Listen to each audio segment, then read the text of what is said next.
それでは皆様、お次のセッションを始めたいと思います。Let's begin the next session.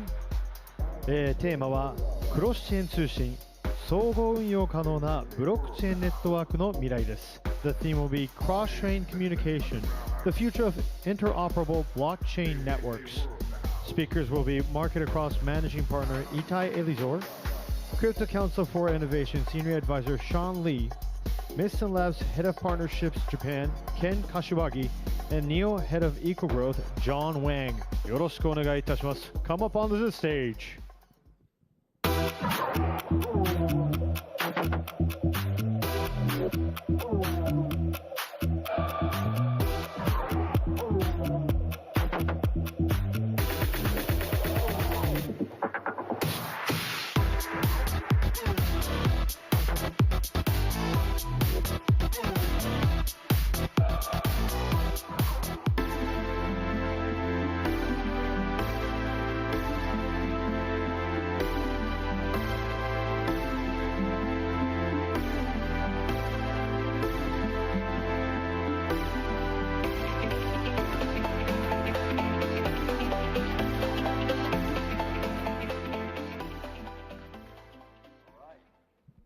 Arigato. Good afternoon, everyone. My name is Itai, and I'm going to be moderating this session for everyone. I have my phone here just because I have the questions. Don't worry, I'm not playing any games or pinging anyone. So I want us to start with a very, very brief introduction of every panelist, and you can tell us briefly about yourselves and how you got to this wacky place of sitting on this stage in Japan and talking about cryptos and blockchains. Maybe I'll go first. Itai, thank you. So my name is Sean Lee. I am the Senior Advisor at the Crypto Council for Innovation, which is a global alliance of industry leaders advocating for responsible and progressive crypto regulation. I guess I got into Web3 when I became the CEO of the Algorand Foundation, and at one point brought it up to top 10 assets by network valuation way back when during the last cycle. And right now, I'm building a regulated stablecoin out of Hong Kong. So good to meet you all. Hi, everyone. My name is Ken Kashiwagi. Nice to meet you all. How I got here in Tokyo, I actually live about 10 minutes walk from here, so it's very convenient. And currently, I run partnerships and BD for Mysten Labs Suite. How I got to Mysten into the Web3 space. So I have experience working in the US and Japan across the entertainment, tech, and investments industry. And in my previous job, I was working in an entertainment FinTech company who were interested in pursuing various solutions for royalty payments using NFTs as well as blockchain. And I was also a casual user of Axie Infinity, and so that's how I got into it. My experience is primarily in the Web2 space, as well as experiencing, connecting Japan to the US or to the rest of the world. And I think in the theme of interoperability or in the theme of, cross-chain or, cross usages, I'm here to try to connect Web2 to Web3, as well as Japan to the rest of the world. It's nice to meet you all. Arigato. Hello, everyone. This is John Wang, and I'm currently responsible for the Eco Growth and the investment. So Neo is a public blockchain, and it started from the 2016, and I'm joining the Neo at that moment. So we had actually coming for the Japan for many times, and it's really surprising me this time, like so many for the local people, is very interesting on the crypto story. Thank you. Yeah. All right, perfect. My name is Itai. I'm one of the managing partners at MarketAcross. We're a marketing and PR firm based in Tel Aviv, Israel. All right, perfect. So this talk is going to be about cross-chain and interoperability, but we're going to try and keep this a bit more on the user level and how and why is this going to actually bring more, and how do we bring more people to the blockchains, and try to maybe not do this too much of a technical conversation. But I will start with saying, so we all use the internet, and to the best of my knowledge, I'm not super technical, but there's maybe 3, 4, maybe 5 protocols that control most of the internet. Why do we, what are we doing here? Well, there's so many of these blockchains right now. is that necessary? Should we be a bit more, consolidating to a few less ones? Like, what's happening in the industry right now, and why is, for user adoption, why is it important for us to get all these blockchains talking together, or should we just have maybe less blockchains? Okay, so in my feeling is like for the different blockchain, of course, it's actually they do have the different features and they do have the different technologies. But if we are thinking with like the different blockchain as the different nations, so it has different people actually using this blockchain technology, like the people living in the different nations. Like I live in China, and the people live in Japan, some people live in the US. So the different nations, they needed to do the trade each other. So that is what currently we call the cross-chain bridge is doing. So before, like the people only can be moving their asset maybe from the centralized exchange. Right now, if we wanted to actually to convert my asset to another chain, or even like we wanted to transfer like the data from one chain to another chain, this is necessary. Before, the market is not that big, this industry is still very small, so actually people can build something is only in their blockchain. But with this industry is growing, it's become bigger and bigger, so we cannot actually only build in our own public blockchain, or even we cannot only do something in our own nation. So that's why I think what's the cross-chain technology, what's the interoperability is helping with is industry growing. Thank you. I think, yeah, there's obviously definitely many chains out there. And I think, it seems like every day there's a new layer 1, layer 2 popping up. And quite frankly, we're one of the more newer layer 1s out there too. Layer 0, layer -1, layer -2, layer There are layer 3s now. Yeah. Precisely, there's quite a few, right? But I think there's a couple of objectives, right? And I think every time there's a new blockchain coming out, it's obviously as a result of innovation, there's a new feature that's added to it, right? And so we keep on developing. It's not just Ethereum, there's more than that, right? And in addition to that, I think we need to get this to scale to not just be able to support more people, but to actually adopt more people too. And so I think every blockchain has a different strategy to it. Of course, Sui has its own strategy too, as well as, we are trying to make it as interoperable as possible, but I think, many other chains are trying to do that as well. For us, I think it's really important to, provide a technology that is scalable. Hence, we have, 300,000 TPS, but also be able to bring it to the mass scale to make it really easy to use, dumb it down for the Web2 users like myself. And so we have, for example, social logins using Google, Microsoft, so that you can seamlessly create a wallet. And that way, I think we can definitely bring this the blockchain industry to the mass population. Can I hold a slightly different view, if you don't mind? I mean, I did run a blockchain before, so I think when I was running a blockchain, I obviously thought mine was the best. I think the reality, though, is if you look at the entire ecosystem of, let's call it digital assets, rather than just crypto, the only way you can really get mass adoption from the user perspective, and more importantly from the institution side, is if you actually have probable use cases on top of them. And I mean like real world use cases, right?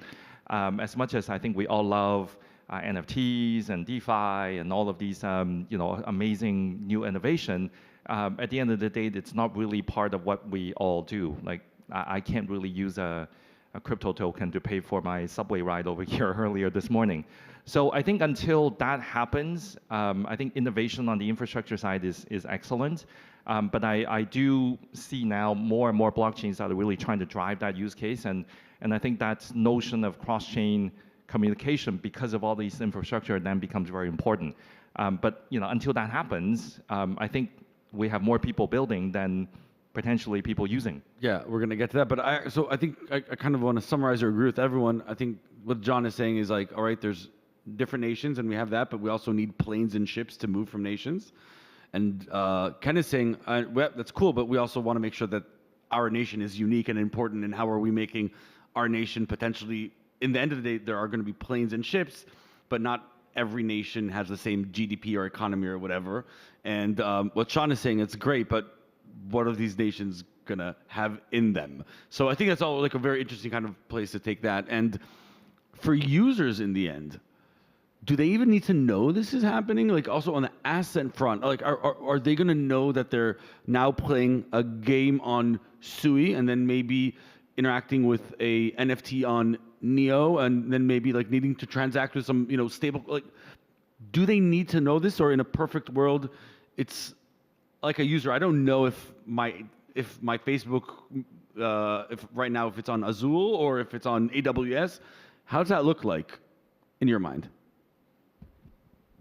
I think actually, for currently, like people still can feeling like they are using the cross-chain technology, but we can see like. But I think I agree. Not only do they know they're using blockchain, they need to really know which exact blockchain they're using. So that's it's not only do I know this is on the cloud, do I know that I'm on AWS now and I need to press a button and move to a different cloud. Yeah, I agree with you. Right now, I think like the people, if they do something, like they still can feel like which chain they are using, but because the cross chain like is currently I think still in the early stage. But right now, if you compare with like the DEX, before we are quite clear, like we are using the Uniswap, we are using something else. But now I think people has no idea which DEX they are using because all the people is using the aggregator. Like the 1inch, they aggregate all the DEX. So I think maybe the next stage for the cross-chain technology, it will helping the people to doing everything more easier, and people will cannot realize like which chain they are using after like the cross-chain bridge technology, like they actually can transfer all the data more smoothly and quick. Yeah. So Ken, you guys are even building hardware, right? So like users can like actually use specific hardware, not have to interact and play or whatever. Like, do you want to elaborate a bit about that type of like movement? Yeah, sure. And I think adding on to that point, I think I think a mobile phone access to like whether it's NTT, ATT, or Docomo or SoftBank, right? I think like as long as it works, people don't necessarily care too much. But I think there are currently some issues among outages or scale. Like for example, Ton had a big outage yesterday, right? And so there are some issues. Yeah, I don't know if everyone saw this, but the Ton blockchain did not produce a block for a few hours, and coincidentally, all the exchanges froze trading at the same time, but that's not this conversation. I wonder if it has something to do with what's happening in France, but it's a side conversation. Yeah, but precisely, I think so. I think as much as people shouldn't care, I think sometimes the infrastructure isn't quite there to support it, and so I think certain chains do matter. Regarding the topic of the console, yeah. So we want to we built this console called SweetPlay 0x1, which is going to be released next year around the spring. It's available for pre-sale in a week, I think. And so, Click here. Okay. So I think we're really excited by that.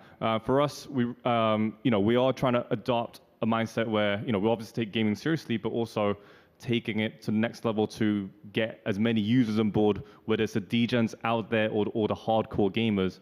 And to do that, of course, console helps, but we also are putting out games that's very social driven, such as like the hamster combat, similar to those kind of games, as well as real AAA rated games that are going to be coming out. And so I think for us, we are trying our best to support the many types of users. So you guys are trying to use, again, the hardware side, to use our analogy, to get more people to come to your nation and then hopefully build the things that me and Sean think that need to be built. So you see this, the hardware is more of like a user acquisition, not for the games even itself, just for people to join the chain, as you say. I mean, I think, people can have a much better experience, particularly the gamers who really care about the actual how they play it if they use console. And for us, we're partnering with Playtron, which is a pretty well-known console maker. And so we are taking this seriously, and I think the serious gamers would really appreciate that. But in addition to that, I think this will very much appeal to the so-called Web3 degens, if you will, who are very serious about the space as well. All right. Degens and serious is kind of a oxymoron, but sure. Sean, what about like assets-wise and like legal-wise and people all around the world? How do they make sure, like, while they're interacting with all these things, that they maybe they're touching an asset that they're not allowed to by certain countries or blocked, or like, how is that going to work out on the user front? So if you kind of look at the world of tokens, right? And we, in the blockchain world, we like to call all the native tokens utility tokens, right? But to be honest, there's only one jurisdiction in the world that actually have a classification called utility token. That's in Switzerland, right? Nowhere else does it actually have a classification. Now, why is that important? Because whatever assets that are being minted and created on these blockchains, if you do want to transact with them compliantly with the local regulations and everything else, then you do need to actually pay attention to where things are. So to your question, right? If you think about the crypto assets, and then you have the creator assets, and obviously you now have a lot of financial assets, right? The likes of the BlackRocks and everybody else that are building. At the end of the day, what they're really looking to understand is what is the nature of that asset, and then how does it interact on one blockchain versus another? Because if a blockchain that are hosting some of these assets are not behaving in a certain way where they are actually marketing those products in the form of tokens, then you are actually going to have a lot of issues. So this notion of cross-chain communication between blockchains and so on and so forth is actually something I have with regulators a lot, right? Because they're always asking, if you have a tokenized assets that are on Sui, and then and another blockchain or another developers wrap that asset and now make it available on a EVM blockchain, let's say, right? Who actually have legal representation of that actual underlying asset? Like, think about it, right? If it's a real-world asset, who actually owns it? It's now wrapped multiple times, and it's on different networks, falling under different jurisdictions. So that's a much bigger topic, to be honest, right? To discuss. But I think a lot of the technical capabilities that the blockchain community are building, but also interacting with perhaps folks like me that are really trying to communicate that with the regulator is really going to cover it on both sides, because there's no real easy answer to that at the moment. Great. So John, I actually wanted to ask you, because Neo might be, full disclosure, we worked with Neo a very long time ago, might be one of the first or like mass produced or adopted blockchains, but also needed to work in different areas of kind of, I would say, regulation or whatever. So when Neo looks at interoperability, or when you guys build something, how much is developer focused, or how much you guys actually thinking about, oh, we're already in a world where this exists, what can be done, how do you navigate? I'm not like specifically talking about what country, but like how much of what you build is just for the tech of it, and how much do you build for thinking exactly on the users? Because you guys were really early on. When did you guys understand, and how that you have to start building planes and boats, as they say, Yeah, so it's quite actually, if at that year, like the 2017, if the people developer reading the white paper, so at that moment we already mentioned about this stuff, the cross-chain stuff. Yeah, because so we actually one of the big use cases of Neo in the beginning is understanding that there's going to be more blockchains other than Neo from the start. Yes. Yeah. So at that moment we mentioned about like a smart economy. Yeah. So we are talking about like in the future, like in this world, like if we do have a different technology, like the smart asset is how it can be to transfer with the different chains, different areas. So we mentioned these things, yeah, and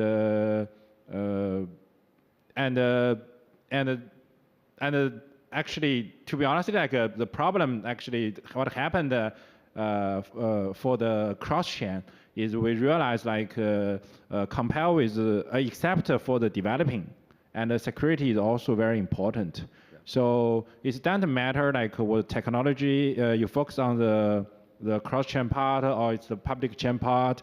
So how to actually make sure like the chain is security. That is things like what we are quite spend a lot of times on. Like cross chain actually, when the asset in the independent chain, in no matter for the Neo or Algorand or Sui, it's actually being managed by the chain itself. Yeah. So security is rely on that chain. But when it's doing the cross chain, actually it means like the chain actually is moving their rights to the cross chain protocol. Yep. So we spend the time on the cross chain, but we spend more time on how to actually make sure like it's going to be secure and work in the end. Yeah. So Ken, you guys at Sui are thinking again a bit more user focused, and I love that. We need the users. You talked a bit about you guys trying to do more agile onboarding, so people don't need to go start building, opening the wallet, the different phrases, whatever, your social login. So can you tell us a bit more about that for a second? Yeah, so as a primarily Web 2 person myself, I find it a freaking pain in the ass to try to remember 12 passwords and whatnot and download wallets and stuff. So there's many things that we're trying to work on. ZK login has been out for a while, where basically users can create a wallet in the background by using Web 2 logins. And so for example, if you're playing a game like a Web 3 game, you can literally just hit one button, sign in with Google, and then bang, you know that without knowing you're literally in the blockchain game. And then there's other things such as like sponsored transactions, like let's say in games you want to buy certain things. Of course, there's a gas component. I think for people who may not have Sui, that's even a whole different subject of cross-chain and gas and how like I don't even think about like that's even a whole nightmare. But so we offer sponsored transactions so that a third party can pay gas on behalf of the users. And then lastly, I think we recently launched a wallet called Stashed, which is a browser wallet, and so users don't actually have to even download a wallet or like have some kind of extension or an app. It's a browser wallet, super simple. You can send Sui money, whatever it could be, to other people by using their email addresses or whatever it could be, or just send a link to it and people get it. And it's a very simple way to adopt more, people like myself, Web 2 users primarily, who can then who can really then appeal to the mass audience. Cool, thank you. And Sean, you're trying to solve things more on the asset class level, right? Like so. How people will, at the end of the day, maybe have one type of, even today, like USDC, it's on a lot of different chains. I still need to every time go and bridge it to a different chain or whatever. Is there a tech or a user future where there's one stable coin that just works in all of them and I don't need to in the back end always transfer it, or how do we solve that problem? Currently, I don't think there is a way to solve this problem, right? Because fundamentally, the architecture for different chains and what John mentioned as well on the security aspect are entirely different. So there is no good way of doing that. I do like this notion, though, that I think increasingly more people are talking about this notion of native mint and burn, right? So rather than wrapping assets, native what? Native mint. Okay, native mint and burn. Right? All right, cool. So the notion here is that rather than trying to wrap an asset on one chain to another, again, looking at it from a perspective of, I mean, forget even regulators, right? Just think about users, yeah. Right? Think about users, think about corporations that now have digital assets within their portfolio, in their treasury. How do they even account for it when you have a version here, a version here, a version here that are all realistically mapping the same thing? It makes it very difficult. Inflation. So a lot of the institutions are now expecting that if you have a certain asset, again, assets that are potentially representing some real world collateral, then they actually want it to be a native mint and burn, meaning if I'm moving in from one chain to another, I'm actually burning it. Reaction has to bring a reaction. Correct. I can't do double count. So there's only one all the time, right? And that makes it a lot easier to manage, and both from a security perspective, but purely just from a asset management perspective. So I think a lot of technologies now are starting to look into that. There's the layer zeros, the XLRs and of the world that are also trying to facilitate that. And I think that is quite important, right? Because from a user side, and user isn't just retail, right? Of course. User has to be including the institutions and conglomerates. I mean, yesterday, Sony also unveiled their layer 2. So when you have these very large institutions coming in, I think the way they look at assets are very different than what you and I look at assets, 5, 6, 7 And years also ago. those games are what then help different nefarious players like the FTXs play with their books or whatever. Perfect. So we have 5 minutes left, and I want. So again, I also want to take consideration to where we are here. We're in Japan, in the biggest Web3 event in Japan. Each one, again, Neo is one of the largest sponsors here. I know that Sui has some like dedicated work to Japan. You do, I'm sure, a lot of like consulting here. So I'd love for you to briefly talk about why you think this market is interesting, and what is your kind of, I would say, vision, thoughts, or take, or even activities in the Japanese market. I can start with us very briefly that we've just seen a very, very good stream of not only builders, like actual conviction builders, but mainly highly conviction enterprise players. So a lot of other countries have seen, like, let's say in Korea, you've seen gaming companies go in, but sometimes low conviction, high conviction. It looks like, as you said, Sony's coming in now, SoftBank's coming in now. It took a few more years than other countries, but you're actually seeing the top IPs really deploying and starting to talk about that. So for us as an agency or as just participants, we see Japan as maybe we thought it would come quicker, but I think that it's a very real sense of adoption coming in here from the actual like corporations and big conglomerates. So that's why I think we're very excited to see that. It's not just degens and builders, but yeah. So what do you guys here in Japan? What's your main goal? What are you guys doing in Japan? Yeah, so Japan is one of the biggest economy like in the world. So no matter for the crypto or all the industry, Japan is a very important market for everybody. So Japan, for us, like Japan has very good the game developers. Japan has very good the IP, and the trading volume in Japan is also very big. So we, of course, like we coming to the Japan, we wanted to bring our technology, and we want to have our developer community in the Japan and find the developer. So we're coming to we're also coming to the East Tokyo like this week. And I can realize like before we come to the Japan, the most project they focus on the game and the NFT. Now has many of developers, they are actually developing for the ZK and some more the technology stuff. So we can really feel like the more and more developer in here, like Japan is growing. So yeah. So I agree. I'm very, very bullish on the things that I've been seeing while I'm here. What do you guys? Yeah, so I think Japan has a lot of potential, particularly in the blockchain space. As you alluded to, both of you alluded to, IP is very strong here. Around, I think, half of the top 25 IPs in the world actually come from Japan. So that's huge. And I think, as a Japanese person, I feel like we've been quite slow to adopt to technologies beforehand. And so we're like, oh crap, we're missing out. And so I think the blockchain and the AI things have been, compared to relative Japanese standards, have been moving a lot faster.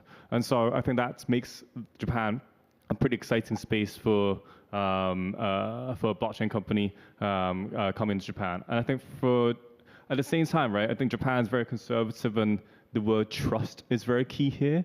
And that takes a lot of time to build, as well as the fact that I think Japan has a herd mindset. And so like, once people start doing something, people will definitely follow suit. And so Sony was a big use case, I think, in some ways, right? And I think you will see a lot of people follow through. And so I think there's a lot of potential here. And for us, I think we're trying to support that to the best of our abilities. We have a localized team here, an entity in Japan, so that we can provide support to the Japanese people. As I said, trust is really key. And so it's a lot easier for Japanese people to trust other Japanese people, as well as to provide Japanese use cases. And so, we have over a dozen partners in Japan, as well as providing localized Japanese support from an engineering, partnership, BD, and community point of view as well. Sean, how long have people like you in the back scenes been talking to the different regulators and corporations here? So we're seeing, maybe I wouldn't say the end of it, but we're seeing now the kind of adoption. I'm sure that there was a lot of meeting rooms, a lot of dinners, and a lot of explanations that the people and the different corporations needed to get to where we are today. I don't know about dinners. Yeah. Certainly lots of meetings. Yeah. Japan, maybe I'll cover it from this perspective, right? Japan has been one of the most progressive jurisdictions in the world in enacting crypto regulation, crypto frameworks. And they do a lot of consultations with the industry, both here in Japan as well as in abroad. And Japan as a country has always been known as a standard-setting body that are very important on the international stage. So, many of the times when I come here, including, when I was back here in March during Japan FinTech Week, we had a lot of sessions with the Japan FSA. I'm actually meeting with the Bank of Japan tomorrow, as well as some of the larger institutions. I think Ken mentioned this before as well, that are really not just dabbling into Web3, but they're really launching products in Web3. And that really makes a very big difference, because when you have large institutions that are driving the product side of things, the ideation side of things, and also the funding side, right, which is very important, and then you've got the developer community that are building as well. And then of course the regulator and policy and everything else that goes around it. That's what I call a trilemma. I know there's a blockchain trilemma, but at the end of the day, if you don't have institutional support, developer ecosystem, and regulatory clarity, you're not really going to have a vibrant ecosystem. So Japan has been phenomenal in driving through that. Amazing, and you guys have been phenomenal in this chat. Thank you very much for sitting through our session. I'm going to ask our speakers to stay for a few minutes and let people from the audience, if they wanted to come and ask any questions or talk to you, please do that. Thank you very much. Arigatou gozaimasu. Thank you very much, gentlemen. If you could stand and go to the center of the stage so we can take a group photo. Thank you so much.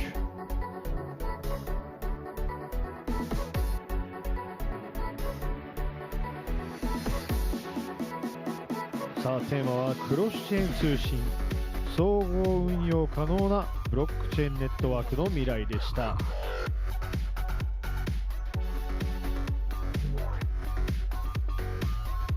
One more for the camera. Oh, so they're still taking a photo. Sorry, guys. Sorry, gentlemen. He's still taking a photo. Gentlemen, sorry. The cameraman's still taking a photo of you guys.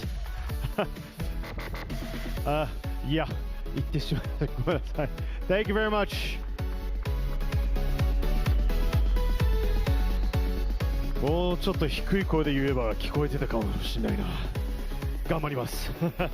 さあ皆さん、次のセッションはもう間もなくでスタートいたします。The next session will begin very soon. Thank you very much.